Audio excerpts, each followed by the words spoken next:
어떤 사람이 사는 게 너무 힘들어서 정말 사는 게 정말 힘들다 라고 한숨만 나와서 어느 날은 기도를 했다고 합니다. 주님, 제가 행복해야 되는데 정말 행복하지가 않습니다. 나이만 자꾸만 들어가고 제 안에는 아무런 의지도 생기지 않고 그저 화만 나고 답답하고 미움만 생기고 정말 마음이 힘들어서 죽겠습니다. 뭘 해도 재미가 없고요. 삶이 우울하기만 합니다. 병원에 가서 상담을 하고 약을 먹어봐도 삶이 나아지지 않고 점점 죽을 것만 같고 죽지 못해서 하루하루 살 뿐입니다. 저를 좀 살려주십시오 라고 주님께 기도했다고 합니다. 그렇게 열심히 며칠을 기도했을 때 갑자기 밤에 기도하는데 집이 흔들리더니 어떤 사람 하나가 나타났대요. 그래서 깜짝 놀라서 당신은 누구길래 저희 집에 들어왔습니까? 그랬더니 그 사람이 말하기를 네가 주님께 청해서 주님께서 나를 너에게 보내셨다. 그래, 너는 주님께 무엇을 바라느냐? 라고 이야기합니다. 가만히 보니까 옛날에 성모님께 나타났던 가브리엘 천사처럼 내가 이렇게 기도하니까, 간절한 마음으로 기도하니까 천사가 나타났나 보다 라는 생각이 들었어요. 그래서 정말 이때를 놓치면 자기 삶이 나아질 것 같지 않아서 천사님, 제가 삶이 너무나 힘들어서 주님께 기도해서 당신을 보내주셨으니까 제가 앞으로 삶을 좀 행복하게 살아갈 수 있도록 마음의 고통, 정신적인 고통을 더 이상 당하지 않고 우울하게 살지 않도록 저를 좀 도와주십시오 라고 천사에게 간곡히 부탁합니다. 그랬더니 천사가 말하기를 자, 그러면 나를 따라서 한번 가보자 하면서 그를 데리고 어디론가로 갔습니다. 한참을 가다 보니까 주변 환경이 자기가 살고 있는 곳과 많이 달라지는 거예요. 분명히 걷고 있는데 주변 환경은 전혀 낯선 곳으로 변합니다. 천사님, 어디로 가는 곳입니까? 그랬더니 천사가 말하기를 이제 너는 하느님 나라의 문 앞으로 갈 곳인데 거기에 가서 사람들의 상태를 보면 네가 왜 그런지 알 수 있을 것이다 라고 말을 해요. 그래서 이제 그런가 보다 하고 따라갔습니다. 한참을 더 가다 보니까 웬 커다란 문이 하나 있고 그 앞에 사람들이 모여 있는 거예요. 그래서 이게 무슨 일인가 하고 천사에게 물어봤더니 하느님 나라에 들어가는 문이 굉장히 많다고 합니다. 그 중에 하나에 네가 지금 온 것인데 저 사람들을 잘 살펴보면 네가 왜 힘든지를 알 수 있다 라고 말을 합니다. 그래서 이제 거기 모여있는 사람들을 하나둘씩 살펴보기 시작을 했어요. 그런데 많은 사람들이 모여있다가 문 앞에 가서 뭔가를 중얼거립니다. 중얼거렸더니 문이 열리는 거예요. 그 사람이 이제 들어갔죠. 그런데 그 다음 사람이 와서 뭔가를 중얼거리는데 문이 열리질 않아요. 머리를 극적이는 사람, 한참 뭔가를 생각하는 사람, 그런 사람들이 들어가지 못하고 다시 뒤로 물러갑니다. 그래서 너무나 궁금해가지고 가서 이렇게 봤더니 문 앞에 사람들이 서더니 뭔가를 중얼거리는데 가까이 가서 들어봤더니 주님의 기도를 하고 있는 거예요. 그래서 야, 주님의 기도를 저렇게 외우고 있는가 하면서 천사에게 묻습니다. 저 사람들은 왜 주님의 기도를 저렇게 바치고 있습니까? 그랬더니 천사가 말하기를 천국에 들어가는 조건이 뭐냐면 그 문 앞에서 주님의 기도를 제대로 바치면 문이 열리고 천국으로 들어갈 수 있지만 주님의 기도를 제대로 바치지 못하면 문이 열리지 않는다는 거예요. 천국에 들어가기가 그렇게 쉽단 말인가 라는 생각이 들었어요. 뭐만 바치면 되니까? 주님의 기도만 하면 되니까. 쉬워요, 어려워요? 참 쉽죠. 그래서 천국에 들어가는 것도 별로 어려운 것이 아니구나. 그런데 제대로 외우는 사람이 많지 않은 거예요. 그래서 아니 왜 저 사람들은 제대로 외우지 못합니까? 그랬더니 천사가 말하기를 너는 저것이 보이지 않느냐? 그래서 뭐가요? 그랬더니 사람들이 외우고 있는데 그 앞에 거울 하나가 있습니다. 거울을 저게 뭔가 하고 이렇게 봤더니 그 거울에 주님의 기도를 외우고 있는 사람의 모습이 비치는데 겉으로는 멀쩡한데 거울로 봤더니 모습이 정말 삐쩍 말라가지고 힘도 거의 없고 입이 열리질 않는 거예요. 말할 힘조차 없이 앙상하게 마른, 마치 영양실조 걸려서 죽기 직전까지 간 그런 모습의 거울을 보니까 정말 이상했습니다. 아니 왜 거울에 저런 모습이 비칩니까? 그랬더니 천사가 말하기를 네가 지금 보고 있기에는 저 사람이 멀쩡한 것 같아도 저 거울은 영혼의 모습을 보여주는데 주님의 기도를 외운다고 되는 것이 아니라 거울 속에 있는 저 영혼이 제대로 기도해야만 겉으로 보이는 저 사람도 기도를 할 수 있는데 많은 사람들이 머리는 외운다고 하겠지만 영혼이 그 기도문을 외우지 못하기 때문에 들어가지 못하는 것이란다 라는 말을 해요. 그렇습니까? 그리고 나서 이제 한참 봤는데 시간이 됐다고 이제 내일 다시 한다고 모두 잠시 대기하라고 그래서 이제 거기 모였던 사람들이 어디론가로 흩어졌어요. 다 대기하는 곳으로 갔다고 합니다. 이제 궁금해졌죠? 과연 나는 할 수 있을까 없을까? 주변을 둘러봤더니 천사들이 보이지 않고 아무도 없습니다. 그러니까 한번 해보고 싶죠? 그래가지고 딱 그 앞에 가서 섰어요. 그리고 주님의 기도를 하기 시작합니다. 하늘에 계신 우리 아버지, 아버지의 이름이 거룩히 빛나시며 아버지의 나라가 오시며 아버지의 뜻이 하늘에서와 같이 땅에서도 이루어지소서. 오늘 저희에게 이러는데 갑자기 말이 안 나오는 거예요. 그래서 순간 이상한 생각이 들어서 거울을 쳐다봤는데 자신의 몰골이 아주 보기가 안 좋습니다. 아까 그 사람보다는 조금은 나은데 한 석 달은 굶은 것처럼 삐쩍 마른 그런 영혼의 모습이 보입니다. 입을 열려고 하는데 입을 열 힘조차 나지 않는 모습을 보니까 섬뜩한 마음이 들었어요. 그때서야 깜짝 놀라서 그 자리에서 비켜납니다. 그리고 천사를 찾았죠. 자신의 뒤에서 천사가 웃고 있어요. 아니 천사님, 제 영혼이 왜 저렇습니까? 그랬더니 천사가 말하기를 이제 깨달았느냐? 네가 살아가면서 힘들 수밖에 없는 것은 네 영혼의 모습이 저렇게 되어가고 있기 때문이란다. 겉으로 볼 때는 멀쩡한 것 같아도 영혼이 점점 생기를 잃어가고 저렇게 영양이 부족하게 되면 아무리 많이 가졌다고 할지라도 행복함을 느낄 수 없지.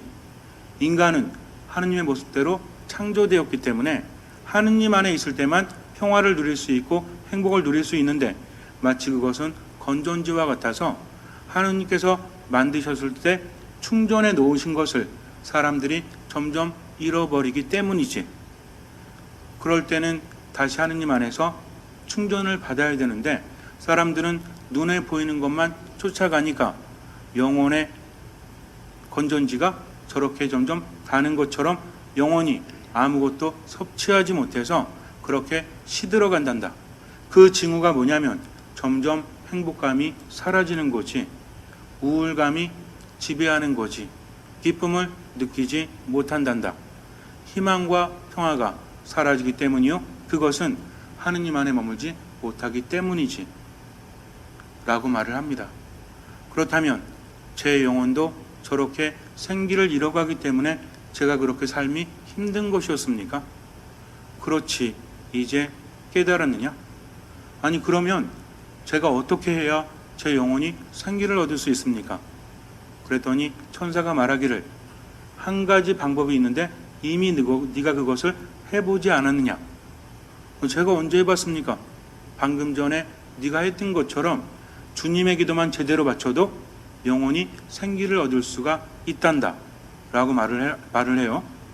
아니 제가 하루에도 묵주기도를 거의 100단씩 바치는데 주님의 기도를 얼마나 많이 하는지 아십니까? 성당에 가서도 앉아서 늘 하는 기도가 주님의 기도인데 어떻게 더 하란 말입니까? 라고 말하니까 너는 주님의 기도를 제대로 하지 않았다 라고 천사가 말해요. 제대로 했는데요. 아주 조용히 때로는 크게 또박또박 기도할 때마다 마음을 담아서 했습니다. 그랬더니 천사가 말하기를 너는 마음을 담았다고 하지만 너는 마음을 담지 않았다 라고 말을 해요. 그래서 그러면 어떻게 해야만 마음을 담는 것입니까? 그랬더니 천사가 한참을 쳐다보더니 주님의 기도를 제대로 하면 되지 라고 말해요. 제대로 하는 게 뭔지 좀 알려주시면 안 돼요? 그랬더니 천사가 말하기를 제대로 기도해봐. 내가 너에게 말해줄 것은 그것뿐이 없는데 한 가지 더 알려주자면 네 영혼이 저렇게 된 상태로 얼마 남지 않았단다 그러니까 네가 깨닫지 못하면 너는 점점 더 힘들어질 것이요 마지막에 이곳에 와서 주님의 기도를 제대로 바치지 못하니까 천국에도 들어가지 못한단다 라고 말을 해줍니다. 천사의 말을 종합해 보니까 어떤 생각이 드냐면 세상에서 행복하지 않은 사람은 죽어도 행복하지 못하다는 것과 연결이 되죠. 그래서 이제 큰일 났어요. 왜냐하면 내가 돌아가서 그렇게 힘들게 살다가 마지막 눈 감으면 결과는 뭐예요? 하늘나라에 들어가지 못하는 것 때문이죠. 그러니까 지금 정말 중요한 문제는 내 삶이 행복해지는 것도 문제지만 결국은 영원히 하늘나라에 들어가지 못하는 것도 큰 문제지 않습니까? 그래서 이제 다시 정신을 차려보니까 자기 방이 되었습니다. 그래서 이제 방에서 한참 생각을 했어요. 어떻게 하면 주님의 기도를 제대로 바칠 수 있을까 하면서 노래로도 해보고 음을 넣어서도 해보고 별의별 방법을 다 써서 주님의 기도를 했어요. 그런데도 뭔가 나아지는 것 같은 느낌이 들지 않아요? 그래서 거울을 살짝 봤더니 자신의 모습이 비치는데 영혼의 모습이 비치는 겁니다. 깜짝 놀랐죠. 분명히 내가 그 경험을 하고 나서 내 방으로 돌아왔는데 왜 내 영혼의 모습이 비치지 그랬더니 거울에 이렇게 쓰여져 있습니다. 밑에 포스트잇으로 내가 너에게 주는 마지막 선물이니까 잘 활용해 보도록 해라 하더니 너의 수호 천사가 이렇게 써 있는 거예요. 그러니까 지금 천사가 선물을 준 거죠. 어떤 선물을? 영혼의 상태를 볼 수 있는 선물을. 그래서 제대로 기도하면 영혼이 생기를 얻어간다고 하니까 기도할 때마다 시험해 볼 수 있어요, 없어요? 시험해 볼 수 있죠. 그 다음 날부터 어떻게 했겠습니까? 시간만 나면 와서 거울 보면서 어떻게 해요? 하늘에 계신 우리 아버지, 아버지의 이름이 거룩히 빛나시며 라고 계속 말을 해보지만 영혼의 모습은 점점 생기를 이뤄가고 주님의 기도가 끝까지 이어지질 않습니다. 분명히 아는 기도인데도 영혼을 바라보면서 기도하니까 계속 이어지질 않는 거예요. 거울 속에 비친 영혼이 입을 벌리지 않기 때문입니다. 큰일 났죠. 이렇게 하다가는 내가 행복하지도 않을 뿐더러 영원히 하늘나라에 들어갈 수 없기 때문이죠. 그래서 낙심해서 이제 밖으로 나왔습니다. 조금 더 정신을 차리고 성당에 가서 기도하다가 다시 한번 와서 확인해 봐야 되겠다. 그래가지고 성당에 와서 기도를 하려고 하는데 저쪽에 봤더니 웬 사람이 중얼거리고 있는 거예요. 그래서 조용히 가서 들어봤더니 주님의 기도라고 있습니다. 자기랑 비슷한 거죠. 그래가지고 왠지 모를 동료애가 느껴져가지고 너무나 반가워서 좀 상의 좀 해봐야 되겠다라고 하고 말을 걸려고 하는데 아주 마음에 안 드는 그런 사람이었어요. 평상시에도 저 사람만 없으면 내가 참 행복할 텐데 저 사람 때문에 많이 힘들고 너무나 밉고 그리고 내 눈앞에서 사라졌으면 하는 존재가 기도하고 있다는 거죠. 그러니 그 사람이 기도를 제대로 하길 바라겠어요? 아니면 제대로 못하길 바라겠어요? 나도 잘 안 되는데 저 인간이 잘하면 안 되잖아요. 미워 죽겠는 인간인데. 그래가지고 앉아가지고 기도하는데 자꾸만 분심이 들어요. 왜냐하면 그 인간이 함께 앉아있기 때문입니다. 그래서 이제 기도는커녕 그 사람을 보면서 계속 속에서 솟아오르는 분노를 삭히느라고 고생만 하다가 집으로 돌아왔어요. 그래서 이제 또 마음을 좀 새롭게 하고 기도를 해야 되겠다 하면서 거울 앞에 서서 주님의 기도를 하는데 하늘에 계신 했더니 입이 열리질 않는 거예요. 상태가 더 안 좋아졌습니다. 그래서 그 인간 때문이죠. 그 인간만 보지 않았어도 이렇게까지 상태가 안 좋아지진 않았을 텐데 그 인간 보니까 상태가 무지하게 안 좋아졌어요. 그래서 그 다음 날도 성당에 가서 이제 기도하려고 그랬는데 그 인간이 또 왔네. 그래서 뒤에서 보니까 가서 뒤통수를 한 대 갈겨주고 싶은 그런 충동도 들 만큼 미웠습니다. 그래서 가만히 앉아가지고 마음을 삭히고 있는데 갑자기 이런 생각이 들어요. 내가 지금 뭐 하는 건가? 지금 중요한 것은 저 인간이 미운 게 아닌데 저 인간이 어떻게 된다고 할지라도 정말 중요한 문제는 뭐예요? 내가 하늘나라에 들어가지 못하는 게 더 큰 문제가 아니겠습니까? 그래서 주님 제발 도와주십시오 하면서 예수님을 바라보는데 예수님이 자기가 아닌 그 사람을 바라보고 있는 거예요. 평상시에 예수님의 십자가는 분명히 나를 바라봤고 내가 그 위치에 앉아 있는데 고개를 들어서 십자가 위에 예수님을 바라보니까 예수님이 자기한테 고개를 돌리고 그 사람을 바라보고 있습니다. 갑자기 어떨까요? 겁이 덜컥 나지요. 아니 예수님마저도 나를 외면한단 말인가?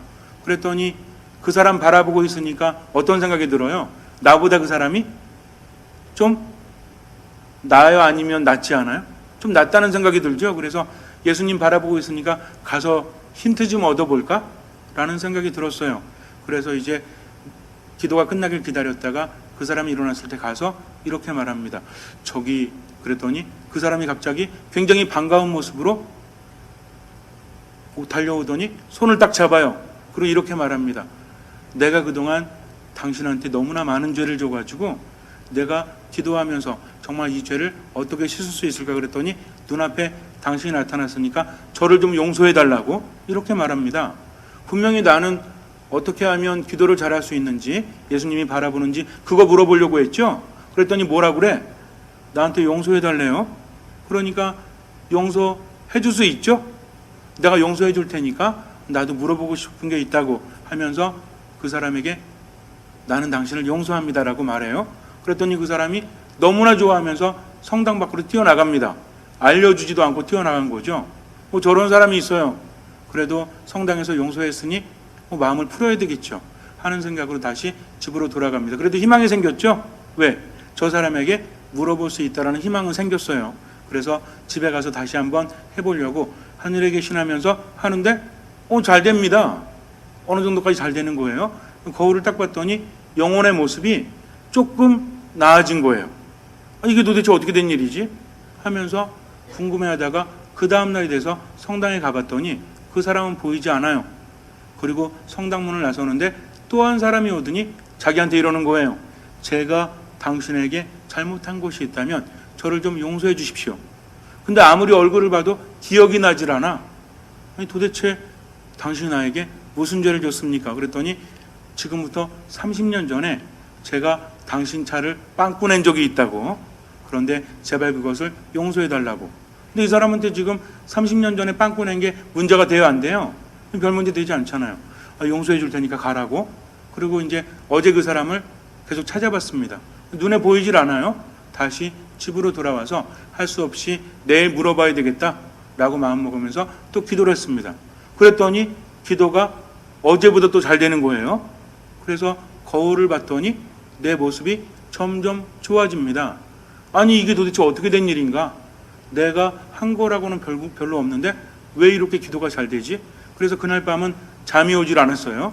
풀리지 않는 문제 갖고 고민하고 있는데 갑자기 천사가 나타납니다. 그래, 이제 좀 알겠느냐? 좀 모르겠는데요.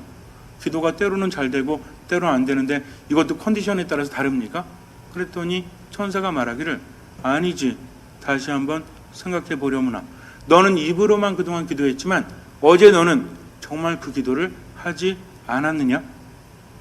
아니 제가 어제 정말 기도했고 그전에는 기도를 안 했단 말입니까? 저는 늘 정말 기도했거든요.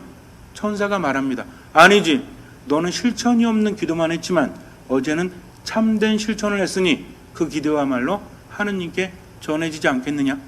라고 말합니다. 그때 이 사람은 깜짝 놀랐어요. 자기가 어제 뭐 했죠? 용서했거든요. 그러니까 주님의 기도 내용에 뭐가 있습니까? 같이 한번 해볼까요? 시작. 그러니까 그 부분을 같이 한번 어디부터인지. 자, 시작. 그렇죠. 저희 죄를 용서하시고만 맨날 하면 안 되죠. 자, 그 전부터 해야 되죠. 시작.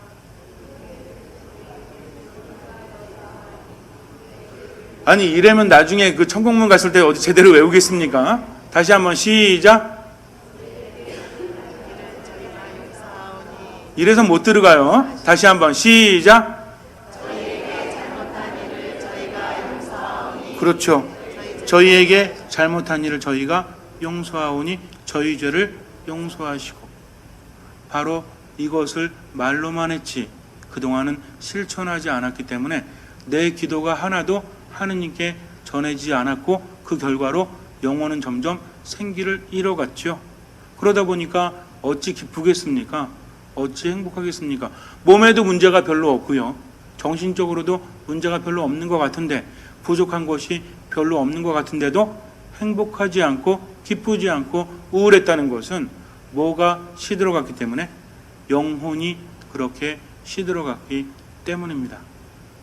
자, 그렇다면 이 사람은 그 다음부터 기도를 제대로 했을까요? 아니면 기도를 하지 못했을까요? 제대로 했겠죠? 기도문의 내용을 다시 한번 생각했겠죠? 아버지의 뜻이 하늘에서와 같이 땅에서도 이루어질 수 있도록 노력하지 않았겠습니까? 자기에게 잘못한 사람이 있다면 그 사람 만나서 더 반가웠겠죠? 왜? 내가 용서할 수 있기 때문입니다. 내가 용서하면 하느님께서 나를 용서하시기 때문이죠.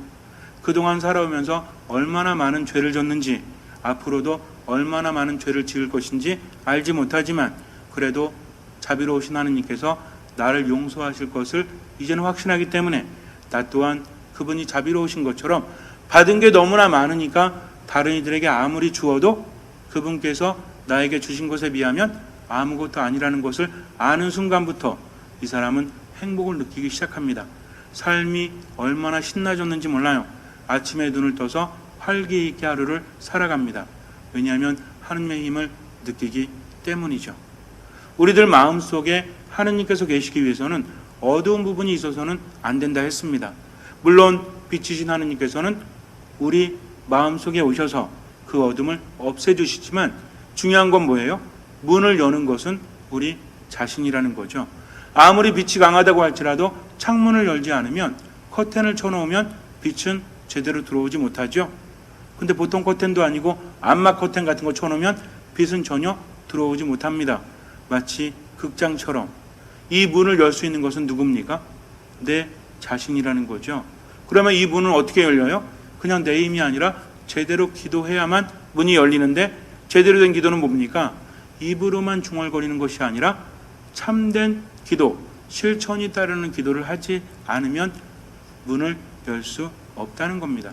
그래서 주님의 기도만 제대로 해도 우리들의 삶이 얼마나 나아지는지 몰라요. 그리고 하늘 나라에 들어갈 수 있습니다. 왜냐하면 우리가 오늘 복음 묵상하면서 예수님께서 그만큼 용서하라고 하시니까, 용서에는 한계가 있습니까? 없습니까? 한계가 없죠. 그런데 우리는 그런 용서를 왜 해야 돼요? 내 마음이 힘들어 죽겠는데 어떻게 저 사람을 용서할 수 있는가? 라는 생각이 든다고 할지라도 우리가 용서할 때 하느님께로부터 더 많은 죄를 용서받기 때문입니다. 다른 사람이 나에게 아무리 죄를 짓는다고 할지라도 우리가 살아가면서 하느님께 무엇인가를 받을 만한 자격이 있습니까? 얼마나 많은 죄를 져요? 마음으로 죄를 짓고, 그리고 행동으로 죄를 짓고, 그리고 입으로 죄를 지으면서 살아가지 않습니까? 그렇다면 이 모든 죄들이 한번 지어지면 사라져요? 사라지지 않아요? 사라지지 않거든요. 그러면 이런 죄를 가지고도 하늘 나라에 들어갈 수 있을까요? 이런 죄 속에 있으면서도 이 세상에서 하느님의 은총을 받을 수 있을까요? 그러나 그럼에도 불구하고 나를 너무나 사랑하시기 때문에 주님께서는 우리를 용서하고 자비를 베풀어 주려고 하십니다. 문제는 뭐예요? 내가 문을 열지 못하니까 그 모든 것들을 받을 수 없다는 거죠. 세상에 대가 없는 것은 없습니다. 물론 우리가 무엇인가를 한다고 해서 그만큼의 대가가 우리에게 온다는 것이 아니라, 대가는 너무나 크지만 뭔가를 하지 않으면 아무것도 얻을 수 없다는 거죠. 그래서 하느님의 자비와 은총은 곱하기라는 말이 있어요. 곱하기는 뭡니까? 아무리 많이 곱해도 내 스스로가 0이면 답은 뭐예요? 0이잖아요. 1이라도 돼야 만을 곱하면 만이 되지 않습니까? 1이라도 돼야 10만을 곱하면 10만이 되지 않습니까? 하느님이 100만, 1000만을 주셔도 곱하기 0이면 아무런 것도 받을 수 없기 때문이죠. 그러니 내가 먼저 다른 사람을 용서하는 것은 그와 동시에 하느님께로부터 모든 것을 용서받고 하느님께로부터 많은 것을 받기 때문이죠. 그러니까 이제는 생각을 바꿔야 되겠죠.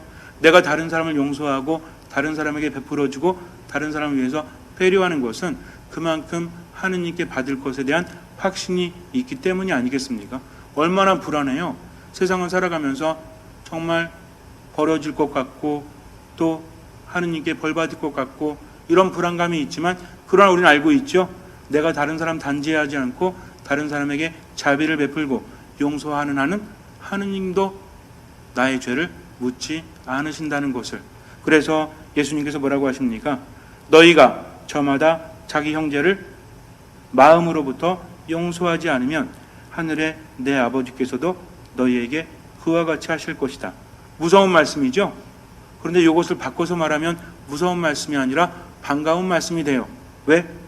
너희가 저마다 자기 형제를 마음으로부터 용서하면 하늘의 내 아버지께서도 너희에게 그와 같이 하실 것이다. 이 말씀이 무서운 것은 뭐하지 않기 때문에 그래요? 용서하지 않으니까. 근데 용서하면 바로 이 말씀 한마디 때문에 우리도 용서 받을 수 있는 거죠. 그러니 기쁜 소식이 아니면 슬픈 소식이에요? 그러면 나는 용서하지 않고 하느님께만 용서받으려고요? 어린 택도 없는 말이에요. 그러나 용서하는 그 순간 내 마음에 하느님이 계시고 내 마음에 빛이 가득 차니까 행복하겠어요? 행복하지 않겠어요? 뭐가 생깁니까? 구체적으로 희망과 평화가 생기기 때문이죠. 그래서 우리는 다시 한번 생각해 봐야 돼요. 내 삶이 힘들고 우울한 것은 하느님이 계시지 않아서 뭐가 사라지기 때문에 희망이 사라지고 평화가 사라지기 때문입니다. 그러니 엄한 데 가서 답 찾지 마시고 이미 답이 우리 안에 있어요. 얼마나 용서하고 있는가. 용서라는 것에 대해서 얼마나 묵상하느냐에 따라서 달라지죠. 아니 뭐 살아가면서 뭐 다 그럴 수도 있는 거지 뭐 용서라는 것을 꼭 말로 해야 되나? 이게 아니라 여기서 용서라는 것은 개념이 많이 넓어요. 뭔가 섭섭해서 미운 사람도 있죠. 뭐 정말 죽일 것 같이 미운 사람도 있겠지만 그런 거 말고요. 내가 좀 마음이 좀 꼬여가지고 섭섭한 경우 있죠. 누구한테 그래요? 배우자한테 그럴 수도 있고, 티는 안 내지만 마음이 굳어버릴 수도 있죠. 또 누구한테 그럴 수 있어요? 이웃에 사는 사람들이 그럴 수도 있고, 또 부모 자식 간에 그럴 수도 있죠. 근데 굳은 마음 가지고 그냥 내가 뭐 해코지 안 해도 그냥 별로 앞으로 안 보고 살아야 되겠다. 마음이 굳어가지고 그렇게 살면 된다는 얘기예요? 안 된다는 얘기예요? 물론 내가 다가가도 안 받아들인 경우도 있죠. 이건 어쩔 수 없는 거예요. 내가 그를 위해서 얼마나 기도하고 있는가. 마음으로부터 용서한다는 것은 그 사람이 받아주지 않아도 그를 위해서 기도할 수 있는 정도만 있다면 나머지는 주님께서 보시고 판단하시는 거죠. 그렇지 않겠습니까? 내가 아무리 그 사람에게 용서를 청하고 그 사람을 용서해도 그 사람이 마음의 문을 열지 않습니다. 이건 누구한테 달린 거예요? 그 사람에게 달린 거죠. 나는 할 길을 다 했으니 나머지는 주님께 맡길 뿐이죠. 이렇게 마음으로부터 용서하고 베풀 때 우리는 하느님께로부터 받을 수 있다는 거죠.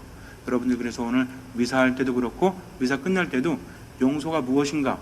내가 다른 사람에 대해서 꼬인 마음은 없는가?